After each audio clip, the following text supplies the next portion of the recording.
अखिल मराठी पत्रकार संघाच्या टीमने नंदुरबार लोकसभा मतदारसंघात मतदारांच्या प्रतिक्रिया जाणून घेतल्या असता असे दिसून आले की मतदारांनी भाजपचे अधिकृत उमेदवार हिना गावित यांना नापसंती दर्शवली असून नवीन चेहऱ्याला संधी द्यावी यासाठी काँग्रेस आघाडी पक्षाचे अधिकृत उमेदवार ॲडव्होकेट गोवाल पाडवी यांना पसंत केलाय। अखिल मराठी पत्रकार संघाचे अध्यक्ष तथा दैनिक मित्र शक्तीचे संपादक विनोद सोनार व त्यांचे सहकारी यांनी नंदुरबार जिल्ह्यातील नंदुरबार, अक्कलकुवा, धडगाव, शहादा, नवापूर, शिरपूर आदी विधानसभा मतदारसंघात जाऊन प्रत्यक्ष मतदारांच्या प्रतिक्रिया जाणून घेतल्या।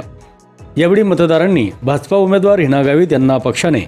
पुन्हा उमेदवारी दिलेली आवडली नसून आम्हाला नवीन चेहरा अपेक्षित होता, मात्र एकाच घरात व एकाच व्यक्तीला पुन्हा तिकीट दिल्याची नाराजी मतदारांनी बोलून दाखवली। तर काँग्रेसचे उमेदवार ॲडव्होकेट गोवाल पाडवी